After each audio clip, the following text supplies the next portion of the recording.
Boa tarde, meu nome é Ney Dixon Santiago Marinho, sou bacharel de Sistema de Informação. Vou dar uma breve apresentação sobre o nosso projeto de codinome Orion. Ele é um framework a nível de banco de dados e de codificação que vai auxiliar no processo de implementações de sistemas ERP. A estrutura base do projeto ela é composta por um modelo relacional, ER, de entidade-relação. Existe uma modelagem, onde nessa modelagem existe um modelo lógico, onde esse modelo ele não tem especificado para que tipo de banco de dados ou sistema gerenciado SGDB ele está aplicado. Existe a modelagem física, onde a partir da modelagem lógica eu seleciono qual alvo, ou seja, qual sistema gerenciador de banco de dados eu queira que a minha modelagem física se transforme. No caso, ela vai criar uma cópia da modelagem física, gerando, da modelagem lógica, gerando a modelagem física. A escolha do banco de dados ficou para o Firebird 2.5 por vários motivos. Um deles, ele é de baixo consumo, a instalação dele é simples, ele é um sistema gerenciador SGDB com propriedades ACID, tem um gerenciador do banco de dados chamado IBExpert, que tem uma versão free. Eu posso criar views, story procedures, índice, entre outros, foreign key, primary key ou índice. Posso verificar planos de otimização, por exemplo. Posso verificar se uma determinada consulta ela está demorando muito. Então, através do plano de otimização, eu posso prever o que tem que ser feito naquela consulta. Vai ser gerado massa de dados para fazer o teste do banco de dados, no caso o Firebird 2.5. Uma ferramenta free, ela não é open source, mas ela é free, é uma chamada TDG. Ela gera massas de dados conforme parâmetros. Você pode gerar milhares ou milhões de dados para o seu banco de dados, para suas tabelas, para posteriormente fazer testes de performance, verificar consultas, inserções, atualizações e todos os processos da operação CRUD. A estrutura do projeto, né? O modelo relacional. Inicialmente é criado um modelo lógico. Aí na figura nós temos um exemplo. É feita a modelagem num sistema chamado embargadeiro, o RStudio, que ele é um sistema muito bom, onde através do modelo lógico você tem uma visão do que você tem que fazer. Porque se você fizer uma programação de estruturação do banco de dados direto no gerenciador ou através do ISQL, que é a linha de comando, às vezes se torna muito estressante, porque você pode se perder e você pode esquecer alguma coisa, mesmo com uma boa documentação. Mas através de um modelo relacional, um modelo entidade-relação, você consegue prever, inclusive testar a estrutura e verificar possíveis problemas. E sendo que no momento em que você está fazendo o relacionamento entre as entidades, ela já vai criando automaticamente as foreign keys, os índices, as primary key. E isso facilita muito, porque uma tabela ou uma consulta com um índice mal elaborado, ele gera um prejuízo muito grande de performance para qualquer sistema. Às vezes, por exemplo, um índice mal elaborado, em uma determinada consulta, ela pode demorar a retornar o resultado, e isso é muito degradante para o sistema. Utilizando a modelagem e a entidade-relação, você já prevê isso antes de criar o banco de dados alvo. Através do modelo entidade-relação, no final, onde você cria toda a modelagem lógica, você pode, no final, selecionar para qual banco de dados você queira. No exemplo aqui, nós temos, por exemplo, PostgreSQL. Eu tenho dúvidas sobre a questão do Postgre, apesar de ele ser uma performance boa, ele tem vários recursos, ele realmente é free. Em alguns fóruns eu ouvi falar que o banco de dados, em algumas situações, ele é paga. Tem o MySQL, ele é free até a versão 5.0. A partir daí é obrigatório pagar a licença, porque a Oracle ela adquiriu o MySQL, então ultimamente não está sendo muito viável utilizar esse banco de dados. Uma alternativa para o MySQL é a MariaDB. MariaDB ele é um código baseado no MySQL, mas que tem uma performance muito boa. Temos também aqui o SQL Server. Existe uma versão do SQL Server, que é o SQL Engine. Se eu não me engano, 2 GB é o máximo que ele suporta. Mas se for uma aplicação de pequeno porte, 2 GB é mais do que suficiente por base de dados. Temos a Sun, a Oracle. A Oracle também oferece um sistema gerenciador. Temos o 8i da Oracle, que você pode utilizar até um determinado limite de dados. E temos o Firebird. Já o Firebird, além de ser open source e ter uma comunidade muito grande, ele tem uma performance onde não deixa a desejar na maioria dos sistemas gerenciadores de banco de dados. Além desses que está sendo mostrado aqui, nós temos vários outros. Temos o Interbase, temos o Informix, temos também bancos de dados genéricos, temos também o Access, que é um banco de dados até meio sem uso, né? E temos também todas as versões do Interbase, desde a 2007 até a XE3. E isso fica a escolha muito de quem está utilizando o modelo de entidade de relação. Porque no momento que você vai converter, que você vai gerar uma entidade lógica para uma entidade física, você tem que selecionar o modelo que você queira. E qual foi o banco de dados escolhido? Foi o Firebird 2.5. O Firebird 2.5 ele é um dos melhores bancos de dados, inclusive um dos mais utilizados. Eu não digo no mundo, mas no Brasil a comunidade ela aceitou muito bem o Firebird por ser open source, ser grátis, você não tem custo zero com ele e você pode implantar ele em diversos servidores.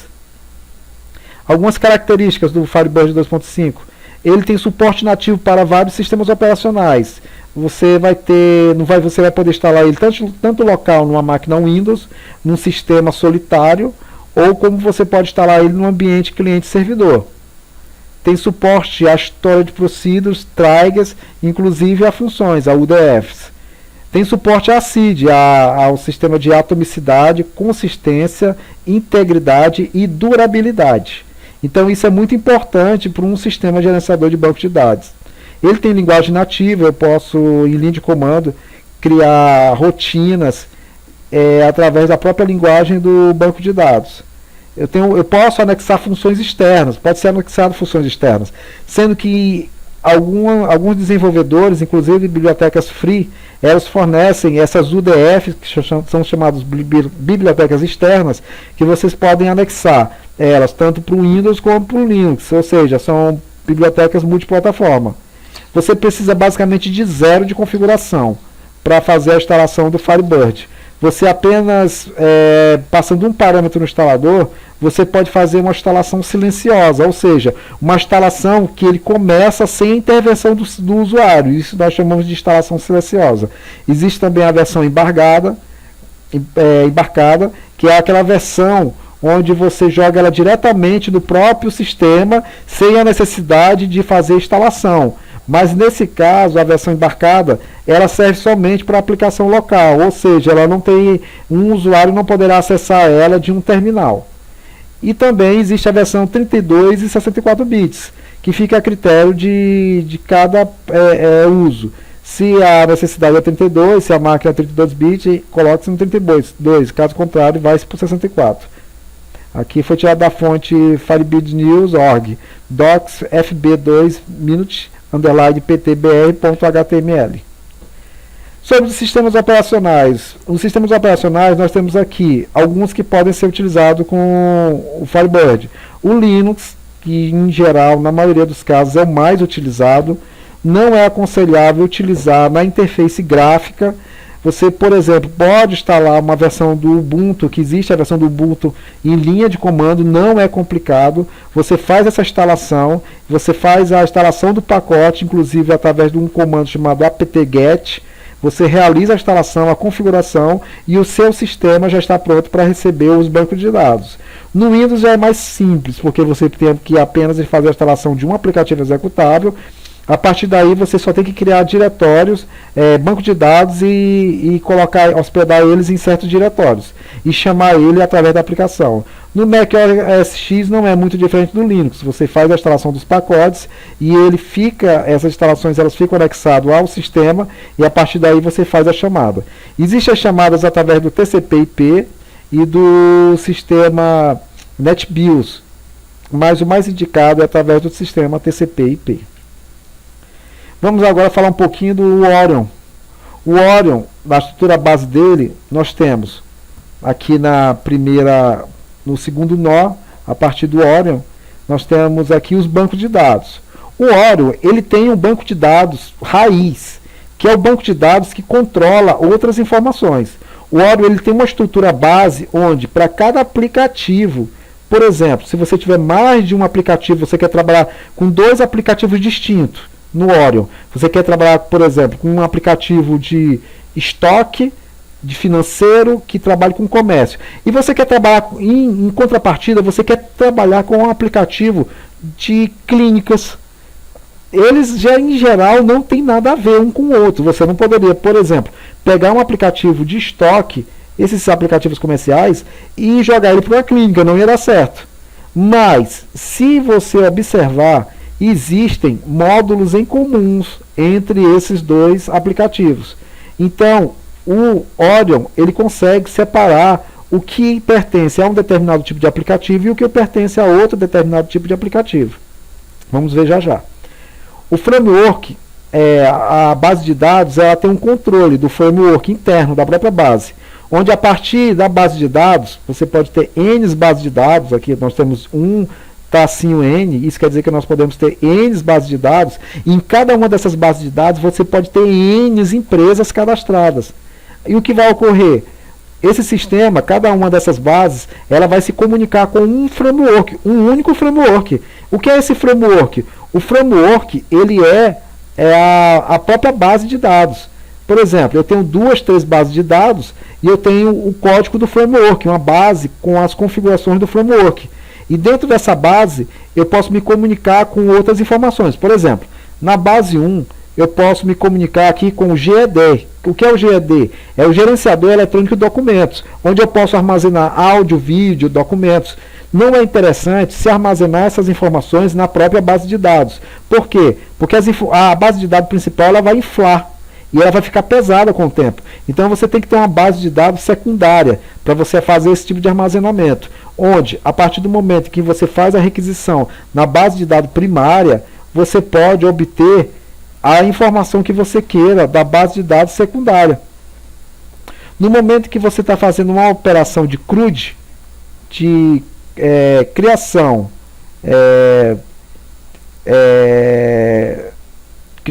inserção, atualização e exclusão, você vai poder gerar o versionamento. Por exemplo, eu incluí um registro. No momento que eu incluí um registro, esse aqui é um registro único. Esse é um registro único. Então, esse primeiro registro, ele não tem versão. Ele, na verdade, ele é a versão 1.0, um exemplo. Mas, em um determinado momento, um usuário, ele modifica esse registro. Então, o que vai acontecer? Esse registro que foi modificado na base 1, ele vai para o sistema de versionamento. O que vai ocorrer? No momento que atualiza o registro, ele envia para uma base de versionamento uma cópia do registro antes da atualização. Aí ele vai para a base de versionamento. E assim funciona com todas as bases de dados. Ou seja, cada base ela tem uma base de versionamento.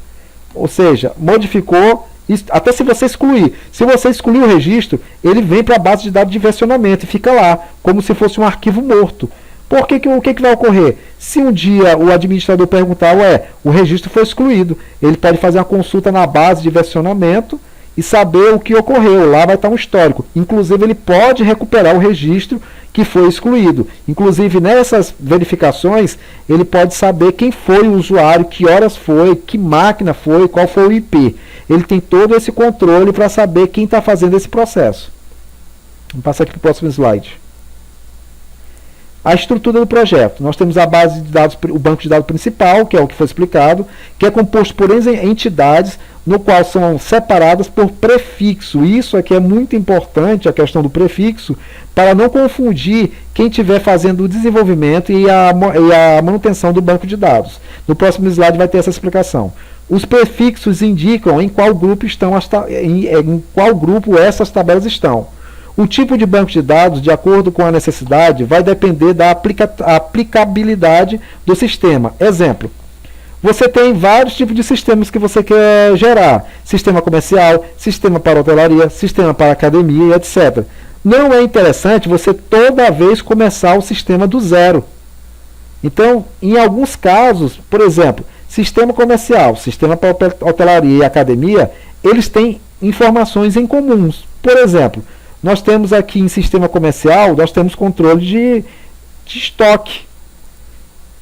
Hotelaria também, você tem um controle de estoque, que é o controle de um controle interno chamado governança, onde ele faz toda a verificação do que tem ou que não tem nos quartos. A academia também. Financeiro, todos eles têm financeiro. Sistema de controle bancário, todos eles têm. Ou seja, o framework vai fornecer para ele somente os módulos comuns, os CM, módulos são comum módulo, que você vai verificar isso no próximo slide. Então, alguns vão ter os módulos comuns e vão estar anexados em cada um dos sistemas. Ou seja, não vai ser necessário estar todo momento refazendo as entidades para cada um deles, sendo que elas são globais. Vai ter a questão do versionamento do registro. Essa questão do versionamento do registro é muito importante. Acontece casos em que, por exemplo, existe a exclusão do registro, existe a modificação do registro, e o que ocorre? Ocorre que o usuário, na maioria das vezes, não é o culpado, entre aspas. A culpa é de algum problema do sistema, entre aspas. Mas, às vezes, o administrador do sistema, o desenvolvedor do sistema, sabe que isso não é verdade. Então, com o versionamento do registro, que é um histórico, ele vai ter como provar em A mais B o que ocorreu com aquele registro. Por exemplo, se o usuário A excluiu, vai estar registrado. Detalhe, ele exclui, mas o registro não some. Ele fica num banco de dados que é chamado de arquivo morto, mas continua lá. E esse histórico não some. Então, posteriormente, se o dono, por exemplo, que é muito comum, por experiência, o dono ele reclama, olha, o registro sumiu, os funcionários estão reclamando que o registro sumiu, então lá no histórico vai estar informando, olha, a última pessoa que mexeu nesse registro foi o usuário tal, da máquina tal, do IP tal, e ele fez essa exclusão em tal hora, tal minuto e tal segundo. Então você não vai ter esse problema com esse tipo de operação, vai ser uma coisa bem transparente. Aqui fazendo uma explicação sobre a questão da separação das entidades. O framework, aqui nós temos aqui do lado direito a entidade de relação. O framework ele é composto por vários nós, onde eles estão agrupados. Aqui eu tenho, por exemplo, o Orion. O Orion ele é o núcleo do sistema. O Orion ele tem um prefixo FW, que é framework. E para ser gerado cada um, por exemplo, dos bancos de dados que vão ser utilizados, é sempre chamado Orion no momento da geração. É gerado o Orion junto com o aplicativo que você queira. Por exemplo, eu seleciono o Orion e seleciono o SIGS. O SIGS é um sistema integrado de gestão de saúde. Esse é um sistema que está sendo desenvolvido. O Pixis é o sistema de requisitos. Se eu quiser, por exemplo, gerar o sistema de requisitos, eu tenho que gerar o nó do Orion e o nó do Pixis, ou o nó do Orion e o nó do SIGS. Aqui eu tenho o Orion, basicamente dito. Eu tenho aqui alguns prefixos, está marcado. O CM aqui indica que são módulos comuns. O que isso quer dizer? Que esses módulos eles são comuns a todos os sistemas, todos os processos. Eu posso ter um cadastro específico, onde esse cadastro ele pertence a vários tipos de banco de dados. O FW é o framework do sistema, onde o framework é composto por N tabelas, e cada tabela ela tem uma funcionalidade. Aqui no exemplo nós temos o CM, o prefixo CM, comuns a outros módulos do sistema. Por exemplo, documentos. Documentos ele é comum a fichas. e ele pode ser comum a outra parte do sistema. Mas, em geral, esses módulos CM, com o prefixo CM, eles não são comuns em geral, eles não são comuns ao framework. Por exemplo, se eu excluir esses dois módulos CM, não vai ter nenhuma relação que vai impedir essa exclusão em nenhuma das entidades que tem o prefixo FW, que pertence unicamente ao framework Orion. Concluindo um pouco o que foi explicado. O que teria que ser feito é a criação das views, ou seja, estudado o banco de dados, verificado todos os processos, seria passado os documentos com os padrões que deveriam ser seguidos, e seriam criados views, as story procedures e triggers em padrões pré-estabelecidos, ou seja, para criar esses processos tem um padrão, existe um padrão, para o banco de dados não não sair fora da uniformidade dele atual. Teria que ser feito um processo de normalização do banco de dados, teria que testar ações CRUD direto no banco de dados através do comando do próprio SGDB ou por linha de comando. Reportar e sugerir possíveis implementações, entre outras coisas. Basicamente teria que ser feita uma modelagem no banco de dados em cima do que já tem. Seria gerado massas de dados, no qual, após gerar essas massas de dados, seriam feitos todos os testes de performance. E o material adicional seria passado depois, com pequenas instruções do que deveria ser feito, em cima de cada um dos módulos do banco de dados. E isso é só.